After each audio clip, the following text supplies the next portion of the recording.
ఓం నమ శివాయ. ఆత్మబంధువులందరికీ నమస్కారం. శివపురాణంలో కుమారస్వామి తారకాసురుని మీద దండెత్తటం అనేది విషయాన్ని మనం తెలుసుకుందాం.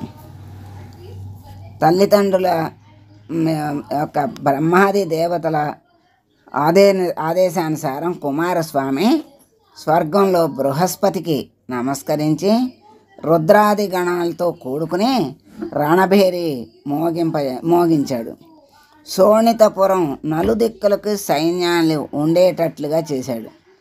అప్పుడు ఆ కుమారస్వామి దేవతల ఉపదేశానుసారంగా విశాఖుడు అనేటువంటి వాణ్ణి దూతగా చేసుకుని రాయబారం పంపాడు.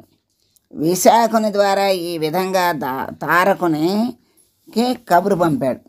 తారక, నీ త్రిలోక పాలన కారణంగా దేవతలు మునులు చాలా బాధలు పడుతున్నారు. వారికి సహాయకుడనై నేను నీ పురంలో ఉన్నాను. నీవు పాతాళాంతర్గత భోగవతీపురానికి వెళ్ళని ఎడల నిన్ను చంపి నీ రాజ్యమును ఆక్రమించి ఇంద్రాదులకి ఇస్తాను అని చెప్పి పంపాడు. అప్పుడు తారకాసురుడి చెంత అతను వెళ్ళి పూసగుచ్చినట్లుగా కుమారస్వామి ఏం చెప్పారో అక్షరక్రమంగా చక్కగా చెప్పాడు. దానికి అతడు అగ్గి మీద గుగ్గిలమయ్యాడు, ప్రగల్భాలు పలికాడు. యుద్ధానికి సిద్ధమే అని మీరు కుమారస్వామికి తెలపమని మళ్ళీ పంపించేశాడు. విశాఖుడు కుమారస్వామి దగ్గరికి వెళ్ళి తారకాసురుడు చెప్పిన వాక్యాన్ని తెలియజేశాడు. కుమారస్వామి సైన్యాధిపతులకు ఆ విషయాన్ని వివరించాడు. 3 లోకాల్లోనూ ఇంద్రుడు తారకునిపై యుద్ధాన్ని ప్రకటించాడు. ఒకనాటి సూర్యోదయ సమయంలో కుమారస్వామి పద్మవ్యూహ రచన చేసి సర్వ సైన్యాన్ని సమాయత్తం చేసి శంఖధ్వనులు చేశాడు.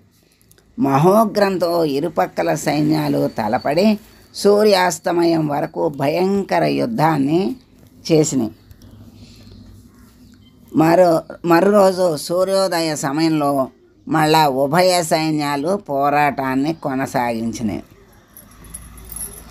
చాలా కాలం ఆ విధంగా సమరం సాగుతూ ఉంది. ఒకరోజు షణ్ముఖుని సైన్యం కుమారస్వామిని ప్రార్థిస్తే అతడు శివుని ప్రార్థించి ఉదయ సమయంలో మళ్ళీ పద్మవ్యూహాన్ని సరిచేసి సేనా మధ్యంలో నిలబడి ఉన్నాడు. తారకాసురుడు వ్యూహాన్ని పన్ని కుమారస్వామిని చూసి భయపడ్డాడు. కానీ తన సైన్యాలను వీరమరణం కీర్తినిస్తుందని ప్రబోధం చేశాడు. మరి యుద్ధంలో విజయము వీరస్వర్గము అంటారు కదా, అందుకని ఆ సైన్యాలకి వీరమరణాన్ని ప్రబోధం చేశాడు. అంటే ముందే సూచన ఇచ్చేశాడు, పోతే పోయాం, మా వీరమరణం వస్తుంది అని. హోరాహోరీగా ఇరుపక్షాల వాళ్ళు యుద్ధం చేస్తున్నారు. తారకాసురుని యుద్ధ విధానానికి దేవతల హృదయాలు తల్లడిల్లిపోయినాయి. భయపడినటువంటి దేవేంద్రుడు కుమారస్వామిని ప్రార్థించాడు. ఆయన తారకుని సైన్యాలపై పాశుపతాస్త్రాన్ని ప్రయోగం చేశాడు. అప్పటికి 1000 సంవత్సరాలు యుద్ధం చేయటం పూర్తి అయ్యింది. 1000 సంవత్సరాలు యుద్ధం చేశారట. ఆ మహిమాన్విత పాశుపతాస్త్రము రకరకాలుగా తారకాసురుని సైన్యాల్ని సంహరించడం మొదలుపెట్టింది. కొందరు ఆ అస్త్రానికి ప్రత్యాస్త్రం తెలియక తొయ్యక వెళ్ళి పారిపోయారు. కొందరు సముద్రంలో దాక్కున్నారు.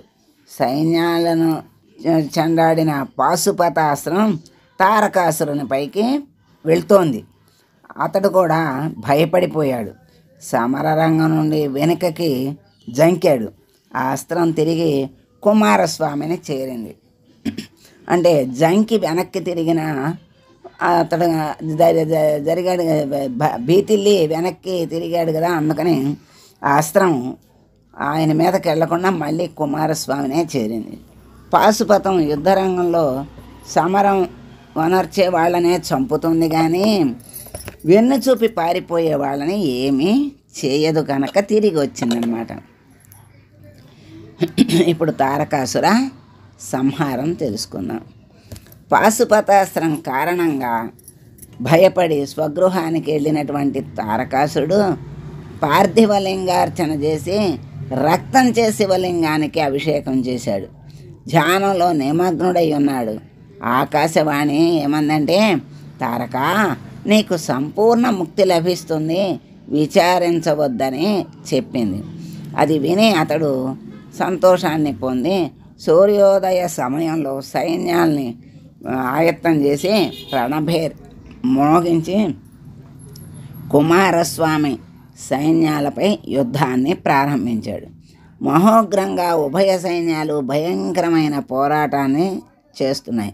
తారకుడు ప్రయోగించిన మహాశక్తికి ప్రతిగా కుమారస్వామి బ్రహ్మాస్త్రాన్ని ప్రయోగం చేశాడు. దాన్ని తుత్తునేలు చేశాడు. షణ్ముఖుడు ఇంకా కొన్ని అస్త్రాలు ఆ తారకునిపై ప్రయోగిస్తే అతడు వాన్ని తుండెలుగా చేస్తున్నాడు, ముక్కలు చేస్తున్నాడు. 21 దినాలు ఈ విధంగా అతి భయంకర సంగ్రామం జరిగితే ఒక రోజున కుమారస్వామి దేవతా ప్రముఖులతో, దేవతలారా, ఒక విషయం చాలా ఎక్కువ ఆశ్చర్యాన్ని కలిగిస్తోంది. అది ఏమంటే, మనకి అహోరాత్రాలు జరిగే యుద్ధం వల్ల ఆయాసం వస్తుంది, కానీ తారకాసుడికి ఏ విధమైన ఆయాసం కలగకుండా ఉండటానికి కారణమేమై ఉంటుందో అని ఆలోచిస్తున్నాడు. అప్పుడు నారదుడు ఆయనకి తారకుని ఘనత వివరించి, అతడు శివభక్తుడు, పార్థివలింగాన్ని కంఠంలో అలంకరింపజేసుకున్నటువంటి వాడు కనుక అతనికి బలం అధికంగా ఉన్నదని చెప్పి ఆగ్నేయాస్త్రాన్ని ఆ లింగమును పంచఖండాలుగా చేసి ఆ ముక్కలకు వెంటనే ఆలయ నిర్మాణం చెయ్యమని, లేకపోతే ఆ ఖండాలు మళ్ళీ తారకాసుర కంఠాన్ని పార్థివలింగ రూపంలో మళ్ళీ ఉంటాయని నారదుడు చెప్పాడు. అప్పుడు కుమారస్వామి సూర్యభగవానునితో, నేను ఆగ్నేయాస్త్రాన్ని తారకుని కంఠసీమను ఉన్నటువంటి పార్థివలింగాన్ని పంచఖండములుగా ఖండించినప్పుడు నీవు వానికి దేవాలయంలో కట్టించుము అని ప్రార్థించాడు. అలా ప్రార్థిస్తే ఆయనని ఒప్పించాడు. పిదప మరల యుద్ధం ప్రారంభమైంది. తారకాసుర ప్రబోధిత సైన్య సమూహాలకు, కుమారస్వామి సైన్యాలకు కూడా అతి భయంకరమైన పోరాటం జరుగుతుంది. తారకుడు కుమారస్వామి మీద మహేశ్వర అస్త్రాన్ని ప్రయోగించడం వల్ల ఆ అస్త్రం అతని వక్షాన్ని చేరి మూర్ఛను అందించింది. దేవతలు భీతిల్లిపోయారు. అతని రథాన్ని తోలుకొని వెళ్ళిపోయారు.